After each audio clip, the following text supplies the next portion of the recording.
All right, for someone who says he does not pay any attention to cable news, President Obama sure likes to talk about us. Maybe he does pay a little attention. He does use cable news as part of the health care debate. Last year, just about this time, you'll recall that the Republicans had just nominated their vice presidential candidate, and everybody was, the media was obsessed with it, and cable was 24 hours a day, and Obama's lost his mojo. But instead of being preoccupied with the polls and with the pundits and with the cable chatter, what you guys consistently did was you just kept on working. They don't want to be constructive, they just want to get in the usual political fights back and forth. And sometimes that's fed by all the cable chatter on the media.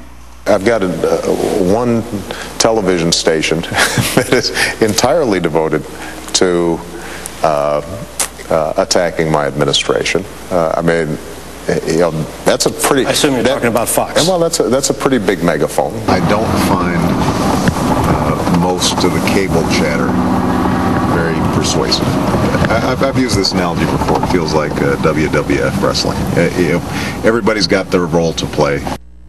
Former Senator Rick Santorum joins us here in Washington. Senator, I think he watches cable news. It's not cable. He's watching Fox. I mean, he's talking about the cable chatter. He's certainly not talking about MSNBC. I mean, my goodness, they're the biggest cheerleader. You know, they're all over Barack Obama. This is an attack on Fox. This reminds me of what Hugo Chavez was doing down in Venezuela, trying to shut down the voice of opposition in the media. This is not good, really, in my opinion. Well, not good at all. I mean, it's sort of, we have some people on this network who are politically conservative. Sean Hannity, no one's going to dispute that, sure. So he goes after him. But we have a lot of news gatherers as well who are just gathering the news. And case in point, I mean, I don't think anyone's going to come and say, well, you've been brutal on Barack Obama. You've not been brutal on him. You've put the case, you've made the case for and against him when you thought he was right. You stood out there and said it.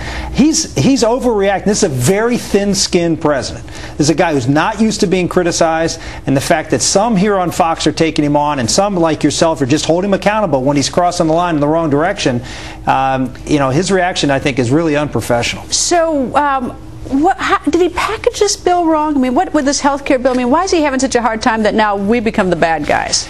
It's not the package, it's the substance. That's really been the problem all along. He's trying to sell something. He's going out and selling a product that doesn't exist. He says, well, you can keep your doctor, you can keep your plan, there is no abortion. I mean, this is going to save money. It's a $1 trillion bill. It's going to spend $1 trillion. He says, oh, it's going to save money.